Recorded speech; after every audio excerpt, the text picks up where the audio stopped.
क्या आपको पता है कि भगवान विष्णु ने एक बार आधा इंसान और आधा शेर का रूप क्यों लिया था? इसके पीछे एक ऐसी कहानी है जो बताती है कि जब धर्म संकट में फंसता है तो भगवान उसे बचाने के लिए कोई ना कोई भयानक या अच्छा रूप धारण करते हैं। बहुत समय पहले हिरण्यकशिपु नाम का एक असुर राजा था। वह बहुत शक्तिशाली और घमंडी था।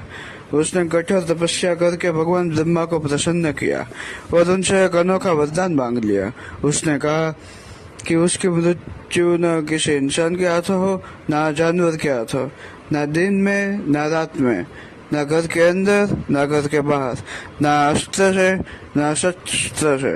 भगवान ब्रह्मा ने उसकी तपस्या से प्रसन्न होकर उससे यह वरदान दे दिया। इस वरदान के बाद हिरण्यकशिपु का अहंकार इतना बढ़ गया कि उससे लगने लगा कि अब उससे कोई मार ही नहीं सकता, वो अजय हो चुका है।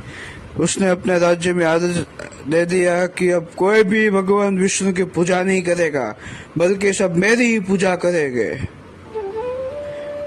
लेकिन उसी के घर में उसका बेटा प्रहलाद भगवान विष्णु का बहुत बड़ा भक्त था। बचपन से ही प्रहलाद का मन भगवान विष्णु की भक्ति में लगा रहता था। वह हर समय एक ही जप किया करता था, ओम नमो भगवते वासुदेवाय, ओम नमो भगवते वासुदेवाय। यह देख के हिरण्यकशिपु बहुत क्रोधित हो गया। उसने अपने बेटे को कई बार समझाया कि वह विष्णु की भक्ति छोड़ दे, लेकिन प्रहलाद नहीं माना।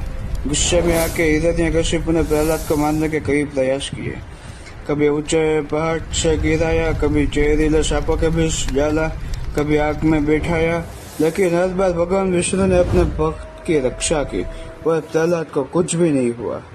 एक दिन हिरण्यकशिपु बहुत क्रोधित होकर प्रहलाद से बोला, तुम हमेशा कहते हो कि तुम्हारा भगवान हर जगह है, तो क्या तुम्हारा वो भगवान इस स्तंभ के अंदर भी है? प्रहलाद ने शांत होकर कहा, हाँ, भगवान हर जगह है, इस स्तंभ के अंदर भी है। इतना सुन के ही हिरण्यकशिपु ने क्रोध में आके उस स्तंभ को जोर से प्रहार किया। तभी उस स्तंभ से भयंकर गर्जना हुई और वह फट गया।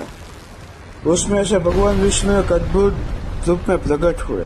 वह न पूरी तरह इंसान थे, न पूरी तरह जानवर, और उनका रूप आधा इंसान और आधा शेर का था। यही थे भगवान नरसिंह। संध्या का समय था, न दिन न रात। भगवान नरसिंह ने हिरण्यकशिपु को महल के दरवाजे की चौखट पे पकड़ लिया, जो न घर के अंदर था न बाहर।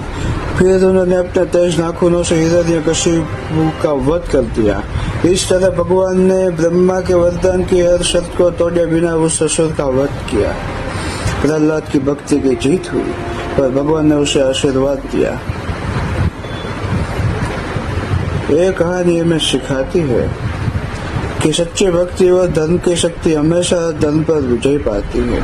जब भी धर्म संकट में पड़ता है, भगवान किसी न किसी रूप में आके उसकी रक्षा करते हैं, चाहे वो रूप श्री राम जैसा मनोहर हो या फिर नरसिंह जैसा भयानक, जिससे देख के स्वयं माता लक्ष्मी भी डर जाए। जय श्री राम।